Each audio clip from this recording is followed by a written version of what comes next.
A question that I get quite often is, does NLP create long-lasting change? In fact, in the early days of NLP, they would see such dramatic results almost instantaneously. It was bizarre. With mapping across, it's something where you take a picture in your mind and you map it across to something that you dislike, for example, and you would see this immediate reaction. And the early trainers, the early researchers in the beginning of NLP would sit there and go, look at this change, look at this shift. Some people, as they would go down the road, that shift would last forever, and other people would kind of begin to backtrack a little bit. And in some circles, some people said NLP seems to be a quick fix but doesn't have that long-lasting change. So here's the answer to the question. Does NLP produce long-lasting change? There are certain factors that need to be taken into account as to whether or not change will stick and occur and take place and then move all the way out into the future. So there's two things I want to address. One is something we teach called the 3 requisites for change. In order to create long-lasting change, the first thing you have to do is you have to clear out the old baggage.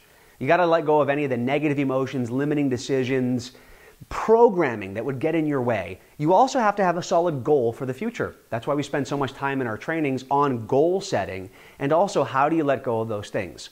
The second thing that you need to do is you need to take action. Because look, we can sit around all day and change things in our mind, but if we don't get up off the couch and go do something, the change isn't going to stick because you're literally saying to your unconscious mind, yeah, all that work that we did in my mind, that was great, but it doesn't account for anything. The third thing is that once you're on the path and you're taking action, you have to learn how to maintain your focus. You have to learn how to hone that focus in like a laser beam and go for what it is that you want to do. The other thing that I need to address is that you have to have some sort of technique to get to the root cause. One of the things that was missing in the early days of NLP was a specific approach to digging up that root cause, kind of like a weed. I've got weeds in my yard. Well, you can come along and chop off the top, or you can get to the root, pull it up, and it's gone. And we address that. We address how do you dig up that root cause and completely pull that out and get rid of it so that it is gone. And the second thing that you need to do is have a thorough approach to investigating the background of the individual to make sure that this change that they're achieving is ecological. Is it good for them? Is it good for others? Is it good for their entire community?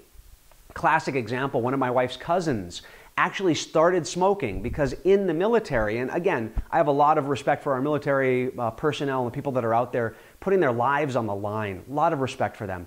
He literally said to me on one of his vacations here in Hawaii, he said, I actually had to take up smoking because smokers get more breaks. And I said, what do you mean? He said, well, if you're a smoker, they give you more 15-minute breaks.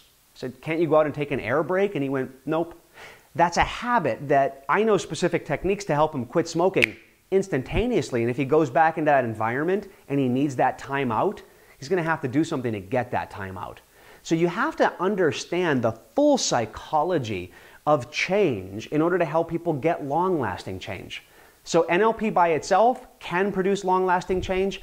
NLP with specific techniques of root cause elimination, of digging into the deeper issues, those 3 requisites for change can produce long-lasting change out into the future.